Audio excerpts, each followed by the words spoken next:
სალამი მოგესალმებით, ვაგრძელებთ უორენ ვირსბის ბიბლიური კომენტარების ქართულ ენაზე ატვირთვას და ჩვენ დღეს ახალ აღთქმას დაუბრუნდებით მათეს სახარებას და სულ მალე მორჩებით და იმედია ამ წიგნს პირველი დავბეჭდავთ კომენტარების სახით, თუ უფალი ინებებს ამას.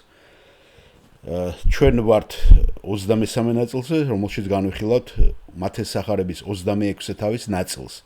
პირველიდან 56-მდე მუხლის ჩათვლით. ამ ნაწილს უორენ ვირსბიმ დაარქვა მეფის სამზადისი.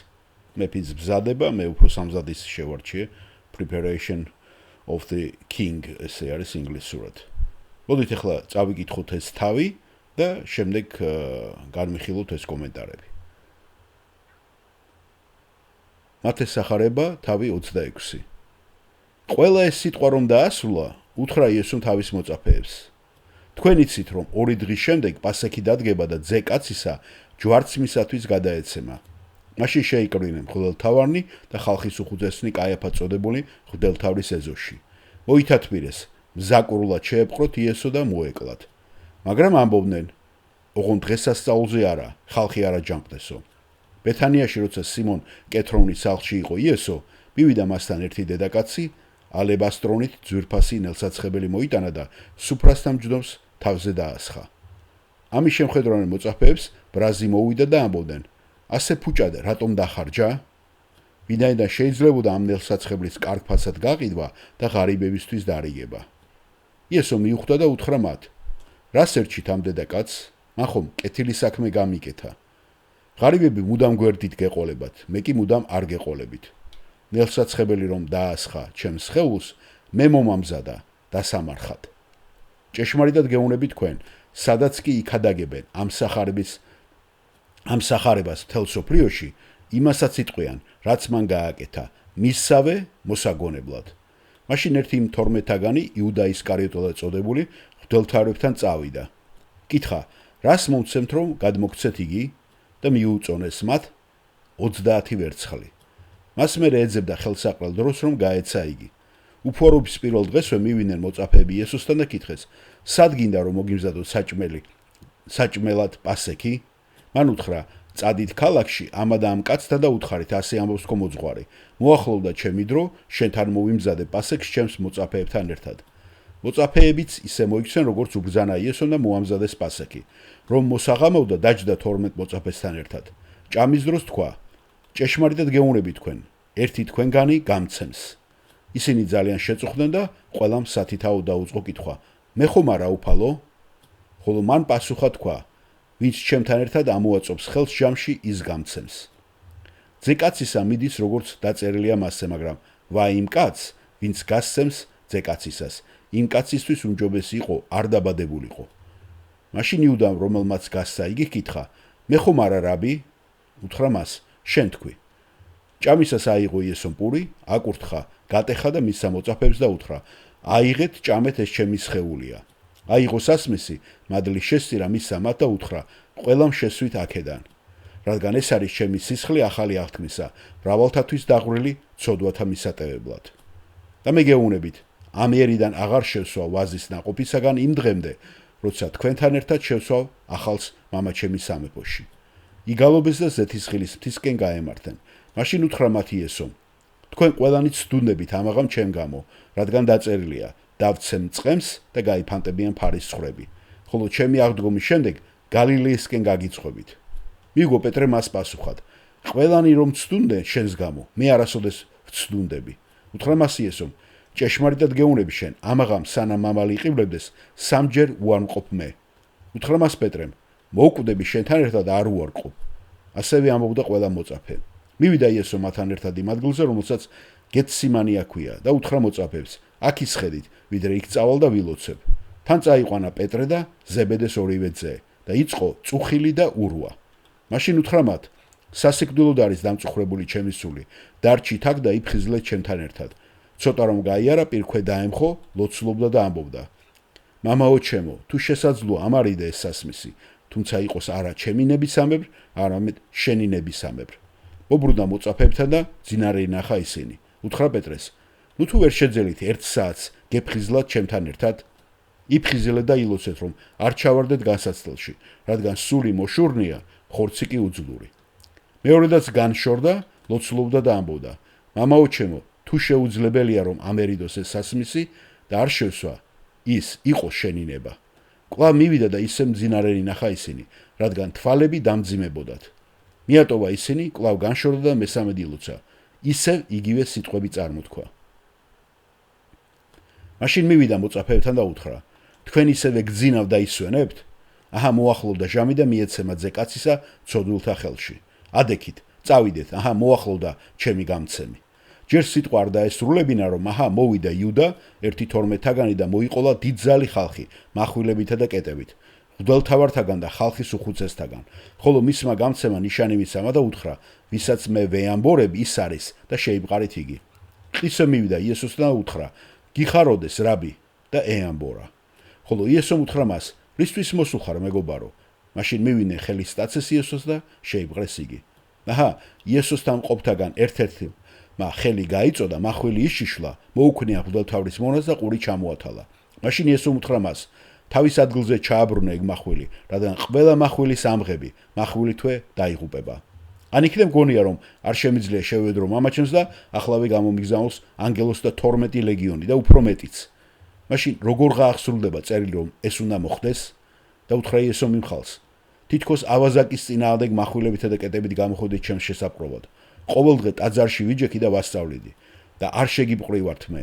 მაგრამ ყოველივე ეს მოხდა იმიტომ, რომ აღსრულდეს წინასწარმეტყველთა წერილები. მაშინ ყველა მოწაფე მიატოვა იგი და გაიქცა. ეს არის ის ნაწილი ამ თავისა, რომელიც ვორენ ვირსბიმ დაასათაურა მეფის სამზადისი. ნაწილი 23 მისი კომენტარებიდან. მოვლენები ახლა უკვე კულმინაციას აღწევდა. მეფე ემზადებოდა ტანჯვისა და სიკვდილისათვის. ეს ზადება 3 ეტაპად და 3 სხვადასხვა ადგილას მიმდინარეობდა. როდესაც ამ ეტაპებს განვიხილავთ, ვხედავთ მზარდ კონფლიქტს ქრისტესა და მის მტერს, სატანას შორის. ბეთანიაში თაყვანისცემა ფუჭად ყოფნის წინააღმდეგ. მათი არ აცხადებს, რომ გვაწვდის ქრონოლოგიურად ბოლო კვირის მოვლენების აღწერას. ამ ეტაპზე მან აქ ჩასვა ფლეშბექი, რეტროსპექტივ, ანუ კადრს უკან აბრუნებს, რათა აღწეროს ბეთანიაში დღესასწაული და მარიამის მიერ შესრულებული ეს მშვენიერი საქციელი. რელიგიურ ლიდერები იკრიბებდნენ იესოს წინააღმდეგ შეთქმულების მოსაწყობად, მაგრამ მისი მეგობრები იკრიბებდნენ, რათა გამოეხატა თავიანთი სიყვარული და ერთგულება მის მიმართ. ასევე ამ ორი ცნობის გაერთიანებით მათე მაჩვენა კავშირი მარიამის თაყვანისცემასა და იუდას ღალატს შორის. სწორედ ბეთანიაში დღესასწაულის შემდეგ მივიდა იუდა მღვდლებთან და შესთავაზა თავის დახმარება. ამას უკვე მარკოზის სახარებაში მე-14 თავში ვკითხულობთ და წავიდა იუდა ისკარიოტელი 1-12 მღვდელმთავრებთან, რათა გაეცა იგი. ეს რომ მოისმინეს, გაიხარეს და ვერცხლის მიცემა შეპირდნენ. ის კი მარჯვე შემთხვევას ეძებდა, რათა გაეცა იგი. უფლის საყვედურმა იუდას რეაქცია გამოიწვია. ბეთანიაში ნადიმი პასექამდე 6 დღით ადრე. ამას გადმოგცემს იონეს სახარების მე-12 თავი. კეთროვანი სიმონის სახლში გაიმართა. აი ნახეთ რა მნიშვნელოვანია თვით უკვე იონეს სახარებაც, რომ ამ სინოპტიკურ აღწერას იმას გვიშვება ავსებს. და როგორი მნიშვნელოვანია ნებისმიერი განსაკუთრებით ეს ნების კვირის და ბოლო მოვლენები, რომ 4-ვე სახარებაში იქნეს წაკითხული, რომ შევკრათ მთელი აზრი და ამას აკეთებს ვორენ ვირსბიც და თქვენც გთხოვთ, რომ ჩაიხედოთ, ან მოინიშნოთ და მერე ჩაიხედოთ, რათა კარგად შეივსოთ ეს ყველა მოვლენა, რომ არც ერთი ერთმანეთს არ ეწინააღმდეგება. პირიქით უნდა იცოდეთ, რომ ესინი ავსებენ ერთმანეთს. როგორ ჩანს, ეს კეთროვანი სიმონი იესომ გაკურნა. ამ ვახშამზე სულ მცირე 17 ადამიანი იმყოფებოდა. სიმონი, მარიამი, მართა, ლაზარე, იესო და 12 მოციქული. ოჯახში მოქმედების ხასიათის ერთგული მართა ემსახურებოდა. ამას უკვე ლუკას სახარების მე-10 თავში ვკითხულობთ. ამ მოვლენაში 3 ძირითადი მოქმედი პირია: მარიამი, იუდა და იესო. მარიამი. მხოლოდ იოანე ასახელებს ამ ქალს როგორც მარიამს, მართასა და ლაზარეს დას. ის სახარებებში მხოლოდ 3-ჯერ გვხვდება და თითოეულ შემთხვევაში ის იესოს ფეხებთანაა ხოლმე.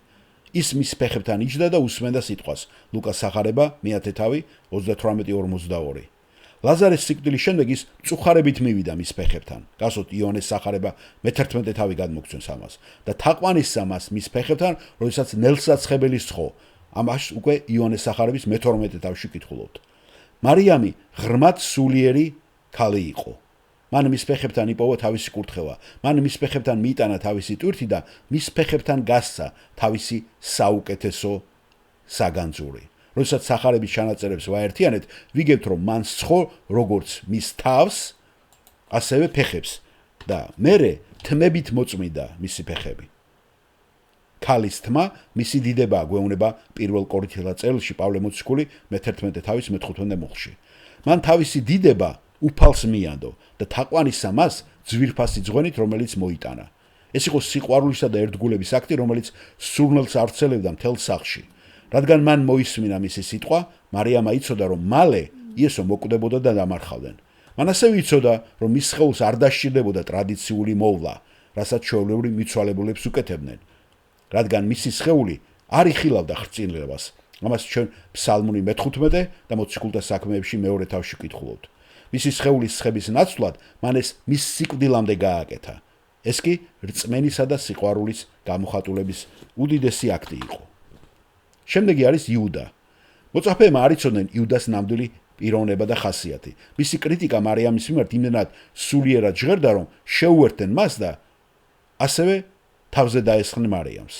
ჩვენ ვიცით ნამდვილი მიზეზი, რის გამოც იუდა სურდა ნელსაცხებლის გაყიდვა. ფული საერთო საფულეში ჩაიდებოდა, რომელსაც ის აკონტროლებდა და მერე შეეძლო მას თავისუფლად გამოეყენებინა. ამას უკვე იონეს სახარების მე-12 თავი გადმოგცემს.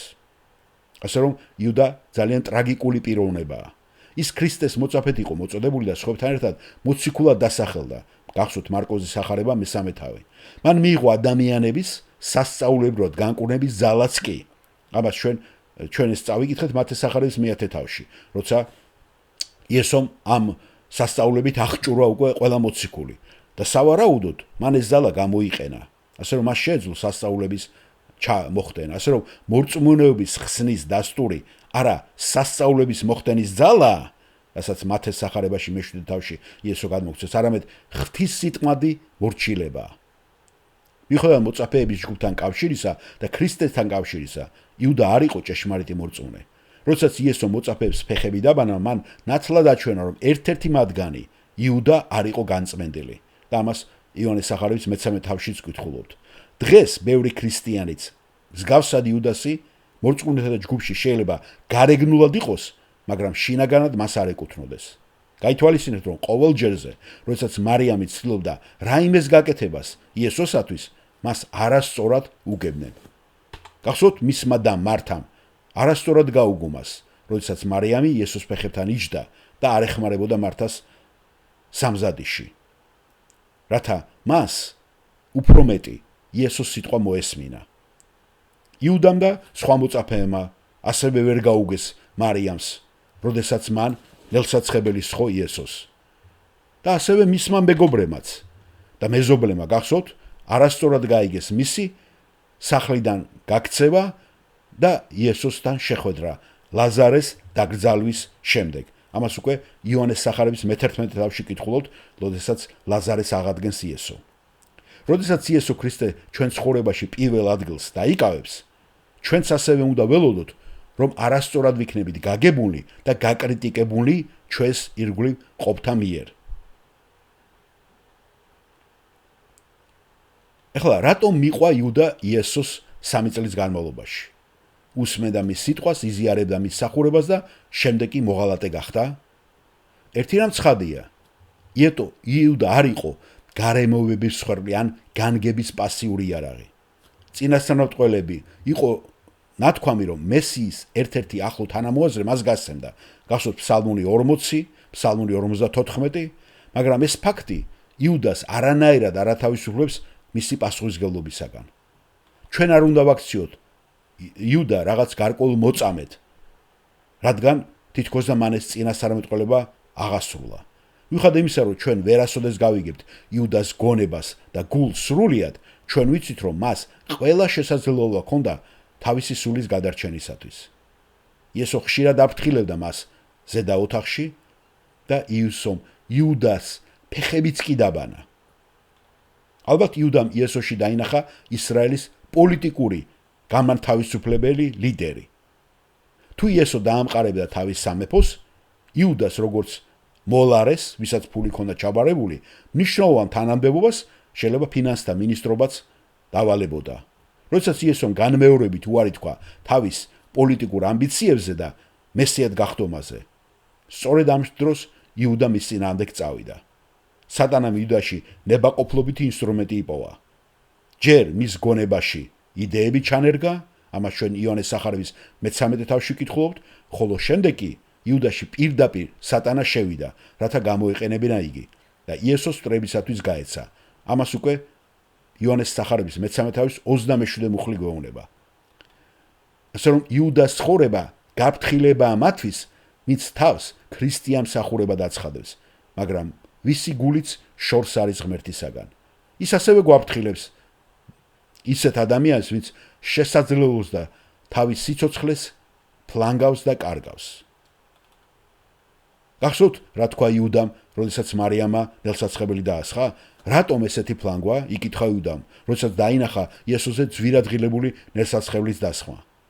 მაგრამ სამაგიეროდ იუდამ გაფლანგა მთელი თავისი შესაძლებლობები და გაუშვა ეს დიდი შესაძლებლობა ხელიდან, რასაც მოყვა სიცოცხლისა და სულის წარწმენა. გასოთ იესო მას დაღუპვის ძე უწოდა იონეს სახარების მე-17 თავში, რაც სიტყვით ფლანგვის ძეს ნიშნავს.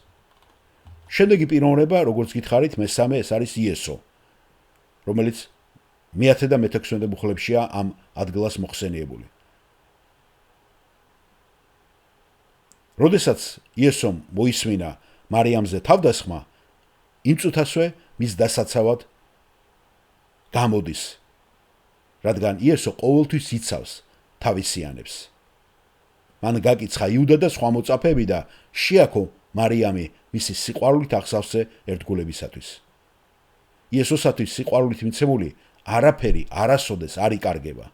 მისმა თაყვანისცემამ არა მხოლოდ სიხარული მოუტანა იესოს გულს და სურნელება მთელ სახლს, არამედ კურთხევაც მთელ მსოფლიოს. მისი ერთგულება გვამხნევებს, რომ გვიყვარდეს და ვემსახუროთ იესო ქრისტეს ჩვენი საუკეთესო ძალით და საუკეთესო საშუალებებით. ასეთ მსახურება სხვებისთვის კურთხევაც მოაქვს, რომელთა შესახებაც ჩვენ არაფერი ვიცოდით, სანამ მას არ დავინახავთ. იესო მოწაფეები იმიტომ კი არ გააკრიტიკა, რომ ისინი ღარიბებზე ზრუნავდნენ. ყველაზე მეტად ღარიბებზე იესო ზრუნავდა და ჩვენც უნდა ვიზრუნოთ მათზე. უბრალოდ ის აფრთხილებდა, რომ მათ ამითი არ გამორჩენოდათ ყველაზე მთავარი უფლისათვის თაყვანისცემის შესაძლებლობა. მათ ყოველთვის ექნებოდა შესაძლებლობა დახმარებოდნენ ღარიბებს, მაგრამ ყოველთვის არ ექნებოდა შესაძლებლობა თაყვანი ეცათ მის ფეხებთან და მოემზადებინათ იგი დაკრძალვისათვის. შემდეგ ჩვენ გადავდივართ უკვე ზემო ოთახში და აქ ახდება ერთგულება ღალატის წინააღმდეგ და განვიხილავთ პასექისათვის მზადებას. აუცილებელი იყო პასექის დღესასწაულისათვის საჭირო მასალების შეძენა და მომზადება. ასევე აუცილებელი იყო ადგილის პოვნა ხალხმრავალ იერუსალიმში, სადაც დღესასწაული შეიძლებოდა გამართულიყო. იესომ პეტრე და იონე გაგზავნა ამ მნიშვნელოვანი მომზადების გასაკეთებლად, ჩვენ ამას ლუკას სახარების 22 თავში ვკითხულობთ. ისინი უნდა გაჰყოლოდნენ კაცს, რომელსაც წყლით სავსე დოქი მიჰქონდა და ის მათ დიდა ზედა ოთახს აჩვენებდა. ძალიან უჩვეულო იქნებოდა, რომ კაცი წყალს ატარებდა მაგ დროს, რადგან ამას, როგორც წესი, ქალები აკეთებდნენ. პეტრეს და იონეს უნდა მოეპოვებინათ პური, წარე, შესაკაზმი მწვანილები და ღვინო დღესასწაულისათვის. მათ უნდა ეპოვათ იდეალური ცხვარი და შემდეგ დაეკლათ ცხვარი ტაძრის ეზოში და სისხლი კი სამსხობლოზე დაეღვარათ. ცხვარი მთლიანად შეიწვებოდა და შემდეგ დღესასწაული მზად იქნებოდა. პირველი, რასაც ვკითხულობთ, ეს არის მოღალატის გამოცხადება. მოწაფეებმას ბოლომდე ვერ გააცნობიერებს, რომ ერთ-ერთი მათგანი იუდა მოღალატე იყო. მათ ვერ დაინახეს განსხვავება იმაში, თუ როგორ მოექცა იესო იუდას, რაც შესანიშნავი დასტურია ჩვენი უფლის მოთმინებისა და სიყვარულისა. სწორედ პასექის დღესასწაულის დროს, როდესაც ისინი ჭამდნენ, იესომ გამოაცხადა მოღალატის არსებობის შესახებ. მოწაფეებმა ერთმანეთს გადახედეს და აინტერესებდათ ის თუ ვინ შეიძლებოდა ყოფილიყო ეს. შემდეგ კითხეს იესოს: "მე ხომ არა უფალო, მე ხომ არა?" კითხვის ფორმულები მასზე მიუთითებს, რომ ისინი პასუხად არას ელოდნენ, ყველა შეეროდა, რომ თვითონ არ იყო მოღალატე. იუდა კი ჩვენი უფლის მარცხნივ იჯდა. ეს ძალიან საპატიო ადგილია სუფრაზე. შესაძლოა ის ხსნიდას იმას, თუ რატომ დაიწყეს მოწაფეებმა კვლავ კამათი იმაზე, თუ ვინ იყო ყველაზე დიდი. ამას ჩვენ ლუკას სახარების 22 თავში ვეცნობით. იონე ჩვენი უფლის მარჯვნივ იჯდა. ლაპარაკია იონე მოციქულზე. და ამგვარად შეეძლო მის მკერდზე დასვენებულიყო. ამას უკვე იონე სახარების მე-13 თავი გვამცნობს. მეგობრობის აქტი იყო პურის ერთად ჭამა და განსაკუთრებით პურის ჩაწობა წვანილებით მომზადებულ კერძში. ასევე დიდი პატივი იყო მასპინძლისაგან პურის გატეხვა და მიწოდება სტუმრებისათვის. იესომ ეს პური იუდასაც გადასცა. ფსალმური 49 და იუდა მიიღო ის. კარგად იცოდა, რომ ის თავის უფალს ღალატობდა. იესოგან პურის გაცემა იყო სტუმართმოყვარეობის დიდი გამოხატულება და მადლიანი აქტი. იუდასათვის კი პურის მიღება იყო ბოროტების ღალატის აქტი. ადეს სახარების ამ თავში 24 მულში წარმოუდგენს ამოვლენს როგორც ადამიანურ, ასევე ღვთაებრივ მხარეს. ღვთაებრივი თვალსაზრისით იუდას ღალატი წმინდა წერილში იყო ნაწინასწორები და ღვთის გეგმის ერთი ნაწილი იყო. მაგრამ ადამიანური თვალსაზრისით იუდა დამნაშავე იყო საზიზღარ დანაშაულის ჩადენაში და სრული პასუხისმგებლობა ჰქონდა თავის ქმედებებზე. ასე რომ ღვთაებრივი უზენაესობა და ადამიანური პასუხისმგებლობა არანაირად ეწინააღმდეგება ერთმანეთს. ეს არ არის ფატალიზმი. მიუხედავად იმისა, რომ შეიძლება ჩვენ ვერ გავიგოთ თუ როგორ მუშაობენ ისინი ღვთის ნების შესანსრულებლად. მას შემდეგ რაც იუდამ პურის ლუკმა აიღო, სატანა მასში შევიდა. იონე გადმოგცემს ამას თავის სახარების მე-13 თავის 27 მუხლში. შემდეგ ის გავიდა, რათა შეესრულებინა რელიგიური ლიდერებისათვის მიცემული დაპირება და იესოს ხელში ჩაგდება და მაშინაც კი სხვა მოწაფეებმა არ იცოდნენ თუ რას აკეთებდა იუდა ამ აქტით. ის მაშინვე გავიდა და ღამე იყო. იონე გვეუბნება ამას მისი სახარების მე-13 თავის 25 მუხლში და იუდასათვის დღეს ისევ და ისევ ღამე რჩება. შემდეგი ქვეთავი არის უფლის ტრაპეზის დაარსება.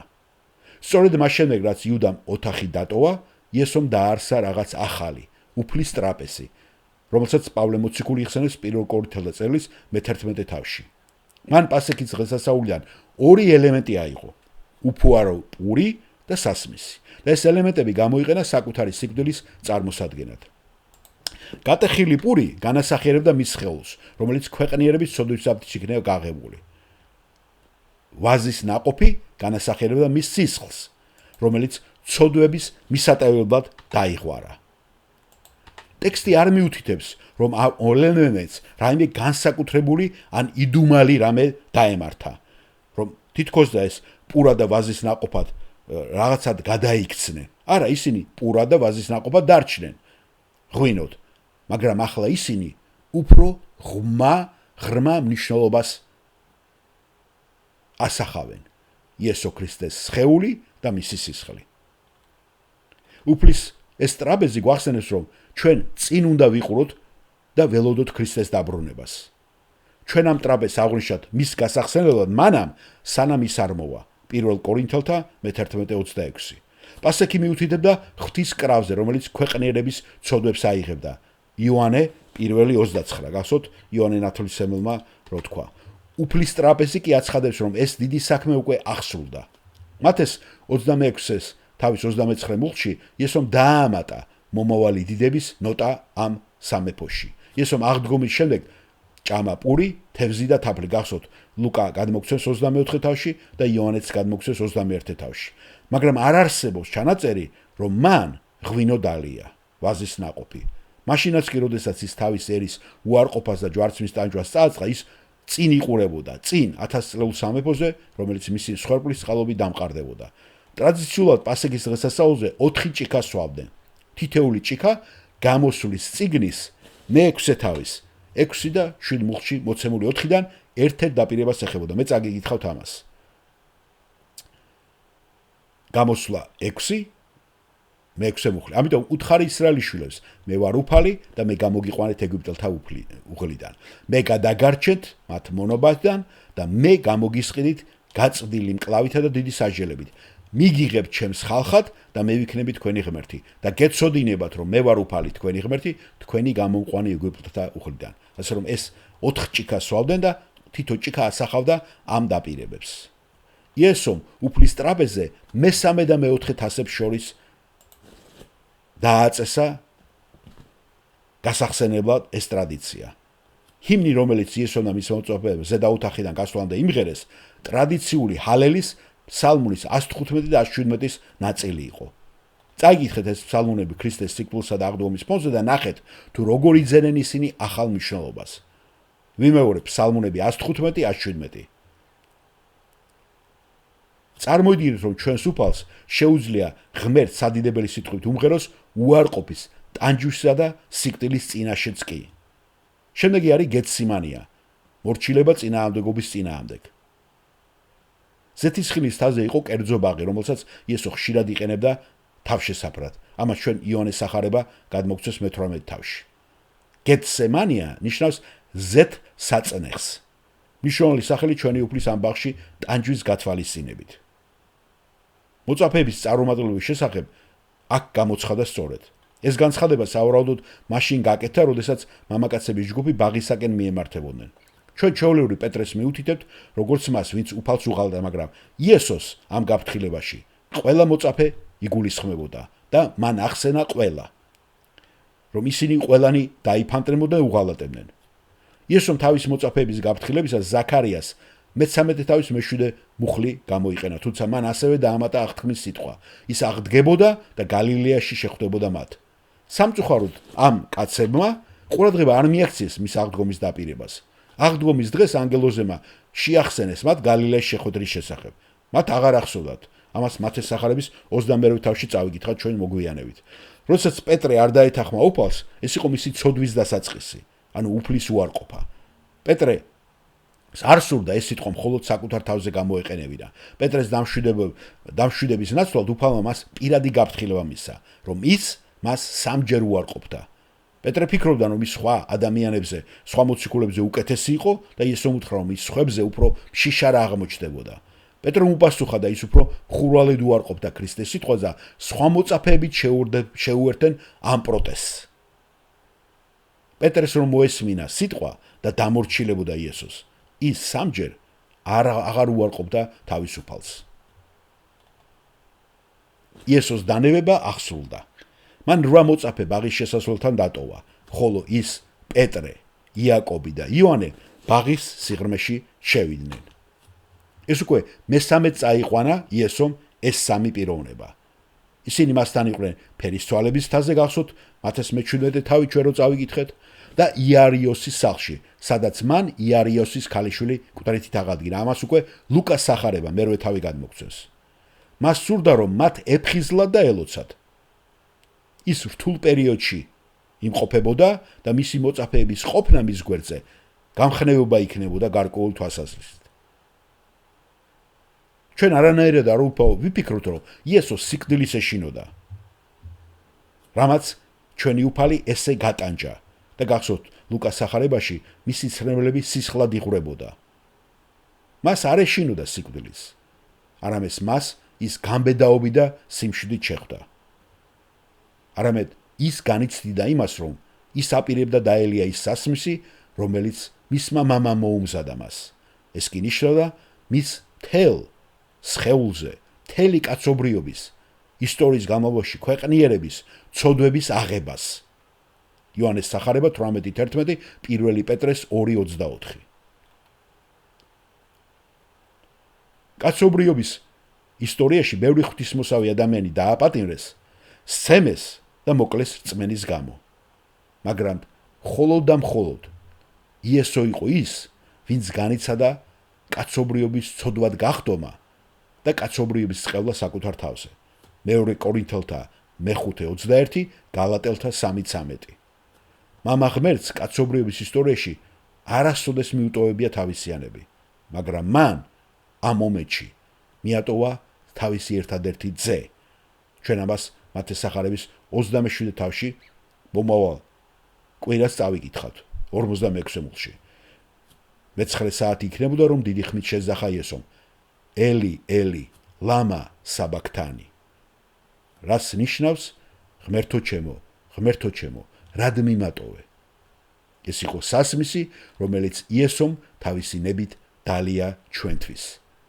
იესო არ ებრძოდა ღვთისნებას და არ ეწინააღმდეგებდა მის მამას. ის პირიქით თავის თავს ღვთისნებას ანდობდა. როგორც სრულყოფილი ადამიანი ის გრძნობდა ცოდვის საშინელ ტვირთს და მის წმინდა სული ზიზღით იყო განწყობილი, მაგრამ როგორც ღვთის ძემ, მან იცოდა, რომ ეს იყო მისი მისია ამ სამყაროში, როცა ის მოვიდა და განკაცდა. მისი ადამიანური და ღვთაიური ბუნების საიდუმლო ნათლად ჩანს ამ სცენაში. პეტრე და მისმა თანამოწაფეებმა მას აღუთქვეს, რომ სიკვდილამდე ერთგულები იქნებოდნენ მისი, მაგრამ მაინც ჩაეძინათ. მათ სჭირდებოდათ ულოცვა საკუთარი თავისათვის, რადგან საფრთხე უკვე ახლოს იყო. და რამდენს ნიშნავდა ეს მათი უფლისათვის, თუ ისინი ფხიზლად იქნებოდნენ და მასთან ერთად ილოცებდნენ. ისინი კი ჩავარდნენ წარუმატებლობაში, მაგრამ მათმა უფალმა მაინც წარმატებას მიაღწია. დაპატიმრება მიღწეულია, შემდეგი ქვეთავი.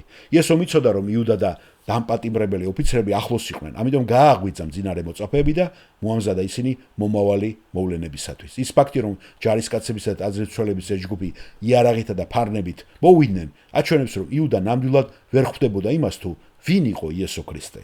იუდა ფიქრობდა, რომ მათ ბაღში მოუწევდათ მისი ძებნა და მისი მოწაფეების წინააღმდეგ ბრძოლა მის დასაჭერად. მაგრამ იესო მათთან მივიდა პირადად, ჩაბარდა და მშვიდად დანებდა. და იუდასათვის კოცნითაც კი არ იყო საჭირო იესოს გაცემა, რადგან იესომ თავად წარუდგინა თავი ჯარისკაცებს. ტრაგიკულია იმის დანახვა, თუ როგორ გააუფასურა იუდამ ყველაფერი ის, რასაც კი შეეხო. მისი სახელი იუდა ქებას ნიშნავს. დაბადების წიგნის 29-35. მაგრამ ვინ დაარქმევდა შვილს დღეს იუდას, მან კოცნა იარაღად გამოიყენა და არა სიყვარულის ნიშნად. იმ დროს მოწაფეებისათვის ჩვეულებრივი იყო მასწავლებლის კოცნა, მაგრამ ამ შემთხვევაში ეს არ იყო მორჩილების ან პატივისცემის აქტი. ბერძნული ზნები მიუთითებს, რომ იუდამ იესოს განმეორებით აკოცა. ამის შესახებ იყო, რომ ზოგიერთ მოწაფემ იკითხა, მახვილი დავკრათ, როდესაც ის მათთან ერთად იყო ზედაოთახში, გახსოვთ, იესო მათთან საუბრისას ისაუბრა მახვილებზე. ამას ჩვენ ლუკას სახარებაში ვკითხულობთ 22 თავში. არდა იესო ამზადებდა მათ განსაკუთრებული სხვა ცხოვრებისათვის და არა იარაღით საბრძოლველად. მათ უნდა გამოეყენებინათ ნებისმიერი საშუალება, რასაც ის მათ ზრუნვისა და უსაფრთხოებისთვის უზრუნველყოფდა. ისინი მტრულ სამყაროში იქნებოდნენ, ის ყოველთვის არ მოახდენდა მათთვის სასწაულებს, მათ დასახმარებლად. პრობლემა ის იყო, რომ მოწაფეებმა ვერასოდეს ვერ გაიგეს ის, რასაც იესო ასწავლიდა. როგორც წესი, მათმა მის სიტყვებმა სიტყვას სიტყვით იგებდნენ და არა გადატანით მნიშვნელობით. უფალო, ორი მახვილი, ლუკას სახარებაში ეუნებიან ისინი. იესო კი ეუნება, კმარა. პეტრე ეკამათებოდა სიტყვას, უარყოფდა სიტყვას და არ ემორჩილებოდა მის სიტყვას, როდესაც ჩაეძინა. ახლა კი ის პირიქით წინ ხტება და უსწრებს სიტყვას. მართალია მათემ არ მოგცა აქ, რომ ეს მოციქული, ვინც მახვილს იშიშვლეს, პეტრეა, მაგრამ ჩვენ ამას უკვე კითხულობთ სხვა სახარებებში.